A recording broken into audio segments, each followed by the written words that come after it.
Sadgurunath Maharaj Ki Jai, and welcome to Jagadambe Reads the Holy Books of India, ShrimadBhagavatam262.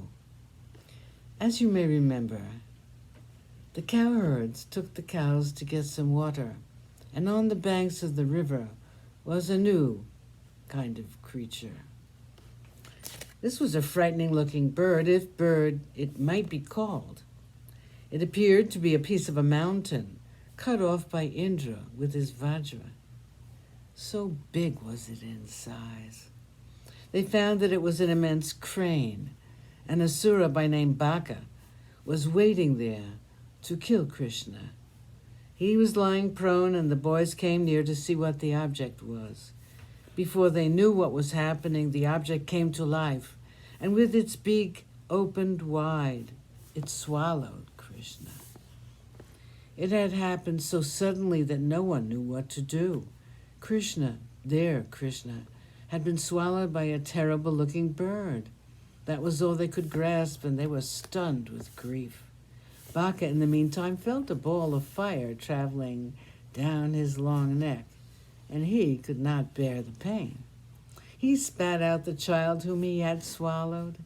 He then rushed toward Krishna to peck at him with his powerful beaks, which were like large spikes of iron. Krishna waited for this henchman of Kamsa to come near him.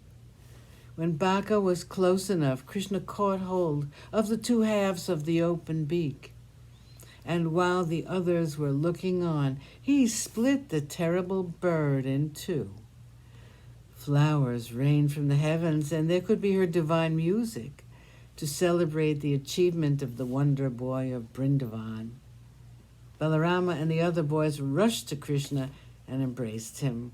Before they could suffer the agony of the thought of Krishna being killed, they had seen him emerge from the mouth of the bird. And the next moment, Krishna had killed it. And now it seemed to be not a bird at all, but a dreadful asura. They rushed back to their homes and told everyone about the wonderful feat of Krishna. Nanda and the others thanked the heavens for protecting the children from these dreadful happenings. They spoke among themselves. How often has death threatened these children? And strangely enough, it is the good fortune of all of us that the killers themselves have been killed. Why? They must have sinned much before, and when they approached our Krishna with the intention of killing him, they have been killed. Like moths are destroyed while approaching a flame with the intention of eating it.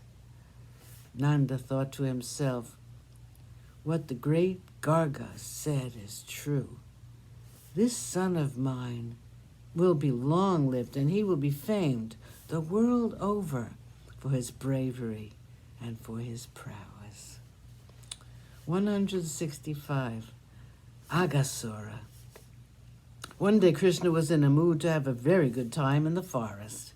He called all his friends and said, look, I will bring my flute and my bugle and trumpet.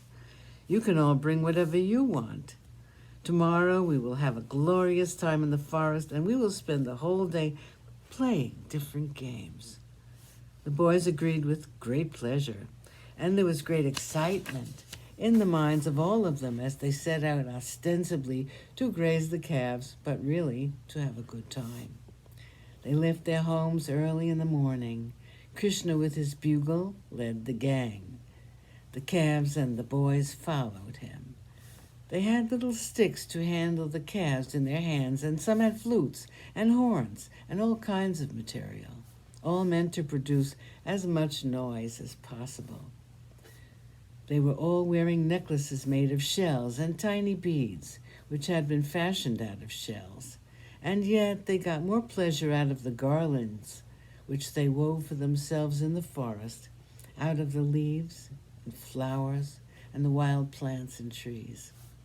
They rubbed their faces with the powder of the pink shell, which was there in abundance on the banks of the river. Sadgurunath Maharaj Ki Jai. Thank you for coming. I hope you come again.